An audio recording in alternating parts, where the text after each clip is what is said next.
It's time for the Douglas Coleman Show. Mr. Smooth and Savvy is joined by guests from all walks of life, from the entertainment industry to authors to political and social commentators, the famous and not so famous, the controversial and the light and fluffy. We have it all. Now, here's Douglas Coleman.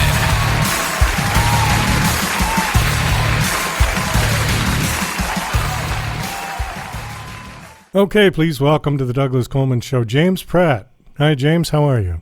I'm really well, thanks, Douglas. Thanks for having me. Well, thank you for coming on. Are you in Australia now, or are you in the United States? It's a really good question. So, born in Australia, but in Los Angeles now. So, okay, so you live in LA now? That's right. Yeah. Oh, okay. No, because I'm looking at your bio and I see all this Australian this and that, and then you've got a bit of an accent. Although I watched your trailer, and you didn't have one in the movie. You put on an American accent for the movie. Yeah. Well, you know what? I wish I did. Like, the thing is I've noticed that, like, in the U.S. and definitely in Los Angeles, they really like the Australian accent. The problem is once you go over as an Australian, it kind of starts to wear thin after a couple of months. Like, you kind of lose that thick, kind of like Australian Russell Crowe sort of accent, and you get, like you were saying, like there's a little bit of a hybrid sort of seeps in just because you're sort of immersed in it. But yeah, I've had many people be impressed by my accent, and then I've also had like other people who've been kind of like, you kind of sound half American, half Australian. Which one are you? So that usually happens when I've been in the States for too long. Well, the one that comes to mind was, what's his name? Crocodile Dundee, who just, his accent was sort of way over the top, I thought. Oh, yeah. Well, I'll just say this one other thing about being Australian.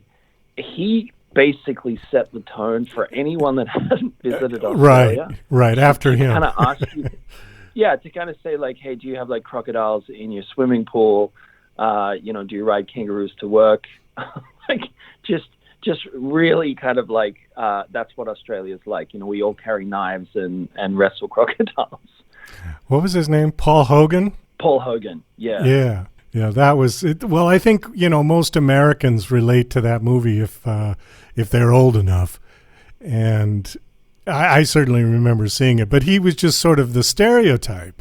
Not everyone in Australia is quite like that. Yeah. Well, I mean, just on that, like, I mean, he was wildly successful. Like, those Crocodile Dundee movies were like absolutely huge. Box office. Yeah. Yeah. Like, we're talking like 350 million. And in those days, 350 million is kind of like the equivalent of kind of like $1 billion now at the box office. And so how many? He was onto something. How many were there? I forget. I mean, there had to have been at least 3. Pretty sure there's 3. I don't quote me on it. I definitely know there's 1 and 2. I mean, they were funny. I remember, some scenes from those movies. They were pretty funny. But yeah, and well shot. Yeah. For kind of like, I think the first one was like 1985 or 86, and like looking back, like they made a good film. Like with what kind of like in 1985, 86 in Australia, like it looked good. Yeah, it did. So your film, Malibu Crush, I just watched the trailer, and it looks really funny. It looks like a romantic comedy. Is there any element of Dumb and Dumber in it? Because the beginning immediately brought me to that movie. Yeah, I think like the best way to kind of put it is kind of like Dumb and Dumber 3. 2 guys from LA come to Australia. Okay.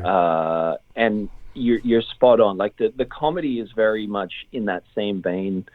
The Farley brothers, they wrote Dumb and Dumber and directed it. Peter and Bobby Farley. It's if anyone's seen their work, like Shallow Hal, Dumb and Dumber, Something About Mary, this is very much in the same sort of space as that. It's that kind of dumb comedy, and it usually revolves around a girl. The storyline. I don't want to give away the movie, but the one line, I'll just say, dry dick. I thought that was great. That was wonderful.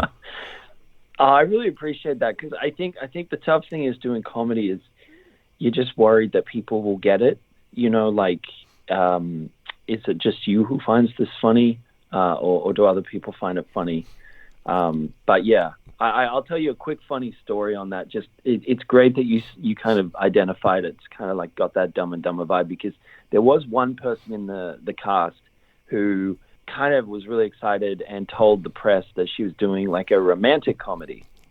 Like, so there was a couple of articles that went out that said this romantic film, you know, like AKA Sleepless in Seattle type of film. And then, as you can see, it's kind of, it's very Dumb and Dumber and not quite the well, no, I wouldn't equate it with Sleepless in Seattle at all. I mean, that's Sleepless in Seattle, for the few funny parts, it was very high humor.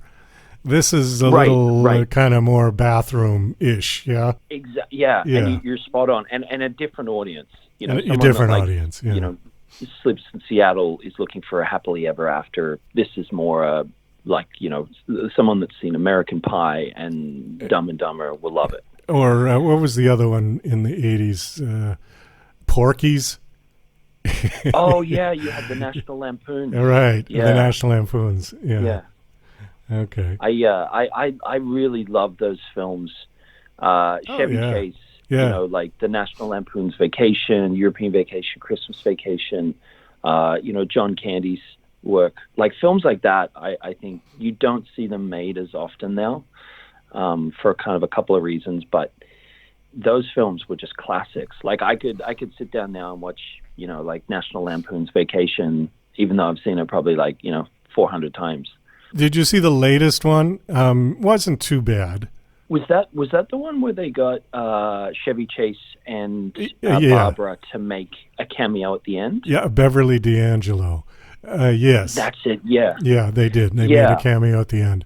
Yeah, I remember watching that. I was kind of like, I was just really glad that they'd made another, like, you know, they got something out there with him in it, Chevy Chase, you know, before it's too late. But did you like it? What was your thoughts? Well, it had its moments. Yeah. I mean, it definitely had some funny bits. You know, as a standalone, maybe not. But when it's put in context with the rest of them, and like, okay, Rusty's grown up now and he's a pilot, and, you know, then okay. You know, it was enjoyable. Yeah. Because sometimes you kind of like, I think you look at when they do make a sequel or they kind of revisit the franchise, it's like you're grasping at straws a little bit, like as the movie's playing, just because they've greenlit the you know, let's say I will say a sequel. Well, they've greenlit the film purely based off making money rather than, you know, a good script or is this going to make sense? Because it's easier to make money when there's an inbuilt audience on a film. Yeah, money in lieu of quality content. Exactly. Yeah, exactly. Yeah, it's a shame when they do that. But I understand that it is a business. And, you know, the one thing that artists generally have to get over very quickly in this business is that it is indeed a business. And it has to be treated like a can of soup that you're trying to sell, even though a lot of writers have poured their heart and soul into their projects. And when somebody goes, nah, and they're devastated for days and months, you know, I mean, you can't be like that. I know I certainly went through that when I was a active singer-songwriter musician years ago. And when you got your song rejected after you've worked 35 hours in a studio putting it together. And, you know, it was devastating. It was hard, but you gotta separate yourself from your product. And I think this was one of the reasons why people in this business had managers, because a manager would take that away from you. You could just concentrate on what you do, and the manager would deal with those people, the business people. But now what's happened with internet is everything is DIY, and everybody's doing everything themselves. And I don't know that that's always a good thing. It's the good news is the same as the bad news. You know, the good news is that now everyone can do it, and the bad news is that now everyone can do it. And it's it's flooded the market. I think you hit the nail on the head when you said, like, it is a business, and it's hard if you're trying to do everything to be successful. You know, like you said, that's why you have a manager. That that kind of allows you to concentrate more on one thing and kind of take the load off as well, which is really interesting. But I really liked what you said, because you know what, I think right now in Hollywood, and exactly what you said, like everyone's doing their own projects, it's one of those times with filmmaking where you need to kind of separate. Like, let's say you have a script, you need to be really subjective when you look at it. Is this a film that's going to do really well at a film festival, or is this a film that's going to have like wide appeal and actually make money? Because there's quite a bit of a gap at the moment with films that make money but don't do well at, say, they won't get pre-Oscar qualifying, or they won't kind of hit Sundance and do well. Or if you make a film that's quite niche, but it's going to be great for a film festival, and it's going to have, let's just say an angle that, people want to, like some people want to see, but it's not going to make its money back. And I think, when you're making your own film, it's sometimes tough to separate that, because everyone thinks their film is going to be the best thing since sliced bread and everyone's going to love it. But you have to look at what the audience wants. Well, that's true. That's true. And even if your film is as good as Dr. Zhivago or Gone with the Wind or, some classic movie, it's not going to appeal to everybody. And unfortunately, the audience is so diverse these days because there's 10 billion channels on TV. Everybody's producing their own content. It's been diluted.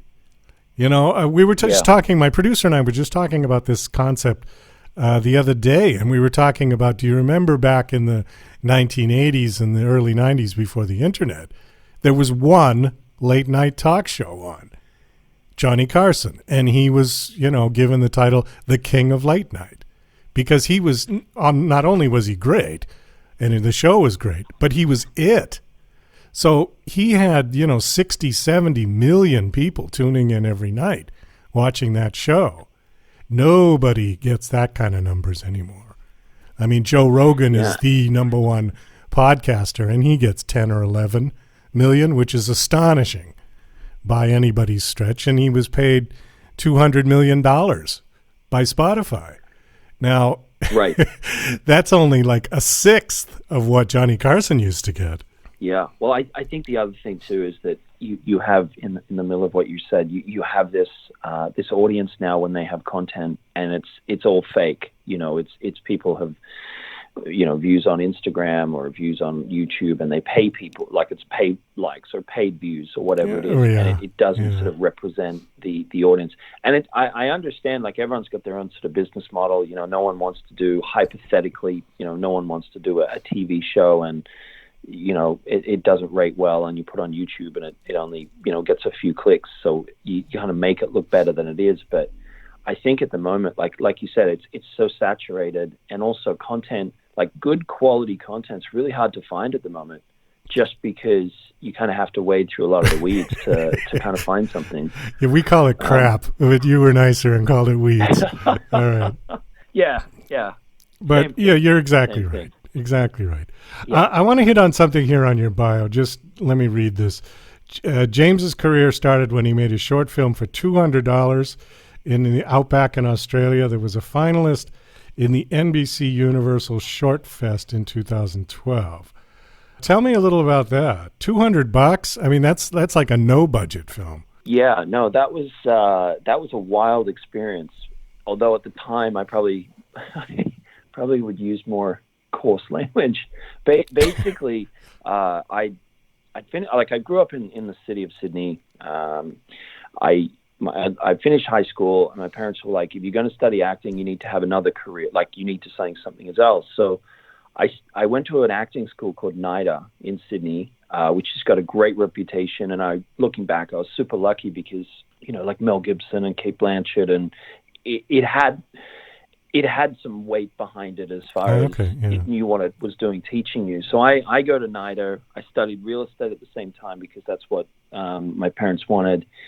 And then straight after finishing both of these, I'm sort of like, basically the world's my oyster. I find myself broke. Most of my family at that point had moved to the United States. So there was not really that home base if I was to, get into trouble in Australia. And I found myself in this, just with travel, and I found myself in this very tiny country town in Australia. And it was kind of like the point where, I did ask my parents, like, hey, I made some bad choices. Can I borrow some money? Can I get back to Sydney? And they're like, no, like, this is where you have to kind of be a little bit more mature. And it was a really good moment because I was stuck in this tiny country town. And when I say tiny, it's like I would drive home from work there and there would be literally thousands and thousands and thousands of acres of either canola fields, wheat fields. There was dust storms and floods while I was there. And I was there for over a year.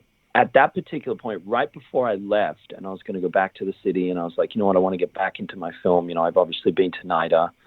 I was like, you know what, I'm going to make a short film. And you're out in the middle of nowhere, Douglas. Like, there's no, you can't just go, we'll put up a casting call and we'll see if we could get some cinematographers and some sound guys. So I had to wear pretty much all these hats. So keep in mind, I went to acting school, but I was directing this thing. I wrote it, I edited it, I produced it, and I pretty much, did most of it. I was able to find this makeup artist who'd moved out there with her husband. She had quite a bit of experience on TV, and her husband inherited a ranch. And I borrowed this. Well, the camera cost $100 out of that $200 budget, and the other like $100 to make it $200 was, I remember there was some catering at this motel that let me use it. They let me film there on the proviso that, like, I would order like a breakfast. So I went, like it was wild. And the crazy thing is that you kind of, when you're making a short film in a small country town, which doesn't even, like, when was the last time someone even had like a camera out there? You're really under the microscope. And so it was one of those things where it was like, I guess I had to finish it. So anyway, to kind of like fast forward, I shot this, it was about 17, 18 minute short film. And I did everything, edited it and was able to get some really like amazing cinematography shots just because of the landscape, like getting sunrise, sunset, with 5,000 acre canola field or wheat field. Looks pretty spectacular. So I entered it in the NBC Shorts Fest, and it was like a finalist. It got through, and at that time, like NBC Universal, that was like a really big deal. And I remember I could tell that they were probably intrigued because they're like, it either looks like this guy used up a lot of money to go to this very, very like cinematic outback location, or maybe he was from there and, this guy's a genius and he's this untapped talent in the middle of the country. But they were really impressed. So that opened up some interesting doors, just because at the time NBC Universal had bought a production company in Australia called Matchbox Pictures, and they called me into their office when this thing was a finalist, and they just said, look, we really like this. Like, is this based on a film? Like, because a 17, 18 minute short film is quite a long film. And at the time, I remember I went up to this incredible office. It was like about 40 stories high, and you're sitting there with these execs that were, head of development and acquisitions. And I remember at the time, I hadn't thought anything further. Like, I was just about to come back to Sydney, but I said, yeah, sure, I've got a feature film script, just because I was wanting to maximize this meeting. I didn't. And I took I think it took about 8 or 10 days. I wrote this feature film script out of the short film, and I had another meeting with them, and they wanted me to send the script before they had the meeting. And I remember I sent the script to this lady named Joanna, and I went back for the meeting, and I think they could tell that I'd just written the script in like 10 days. They were, how can I put it? They were diplomatic in their critiquing of it. But diplomatic, but not impressed? Yeah, they were kind of like, yeah, we read it. Yeah, you got some ideas down there, James. Okay. You got some ideas in there. Might be better as a TV show. Yeah, you know what? Maybe it would be better to shoot it. So how it all ended up is they gave me a deal to buy this terrible script, which I think was them just wanting to buy the concept. They were going to try and piece it together as far as this could either work. The trouble I found out, so they bought the concept, and they said, we're going to put it in our development slate, and we're going to see where it kind of lands. And it never sort of got turned into a TV show or a film, just because they sort of said, look, and I followed them up, about a year later, because I got paid. Like, it was a great deal for me. It was probably an ego boost as well. But where the issue lied is, who's the audience? Like, because in the short film that I'd written, it was like an American guy comes to Outback, Australia, trying to scout a model that he'd seen a picture of, because his job's on the line. And it was like, okay, so the audience, is it an Aussie TV show, an Aussie film, where it's like we're showing off Australia and an American comes here? Or is it an American show where we sort of really drive home that this character is going to go back to New York after, say, the first episode, and Australia is just used as one sort of location, just because, the audience is either going to want to see, like, Australia is going to want to see Australia, or America is going to want to see America, not this kind of halfway. But yeah, it was a really fun ride, and $200 short film was, looking back, I can tell, like, I had access to art direction that I will never probably have again. Just with the locations was absolutely stunning out there. It was the most beautiful I think I've ever seen of any landscape. Well, funny story. So 10 years later, now you've got a movie called Malibu Crush. And like I said, I just watched the trailer. It looked very funny. The film is out now. Is it available? It comes out the last week of this month. Yeah, so it comes out this month in about 3 weeks. Okay, and 2 weeks. Where's it going to be available? On streaming? I think the best thing, depending on your region, just because it's sort of a worldwide release, even maybe Google it, but it's on everything from iTunes to Vudu to Amazon. So depending on your region, just to type it in Google and see where it pops up. But it is, it's a fun movie, and it's got a lot of fun comedy in it. Well, James, we do have to wind this up. Unfortunately, we are out of time. Thanks so much for coming on. Do you have a website that you want to give out? Thanks very much, Douglas. Yeah, I've had a great time chatting with you. I think the best thing, if anyone wants to get in contact with me, probably Instagram, James_Pratt7. But if you'd love to check out a bit more in-depth details about Malibu Crush, imdb.com, and just type in Malibu Crush. You can kind of see, like, the cast and the crew and a little bit more information on it, as well as the trailer. All right. So just you wrote this film and directed it. Is that correct? And starred in it. Yeah. Yeah. I wore too many hats again. Okay. We were shooting through COVID, and I did not want to direct this. Yeah. I just wanted to act in it, and that was the plan. And then everybody gets shut down and locked in lockdown, and to make it happen, I really had to dive into a little bit, like when I was out in the outback, just wearing quite a few hats just to get it over the line with all the restrictions. Well, it looks great, and I'm anxious to see the whole film when it comes out. Thanks again for coming on the show. It was nice meeting you, and best of luck. Thank you very much, Douglas.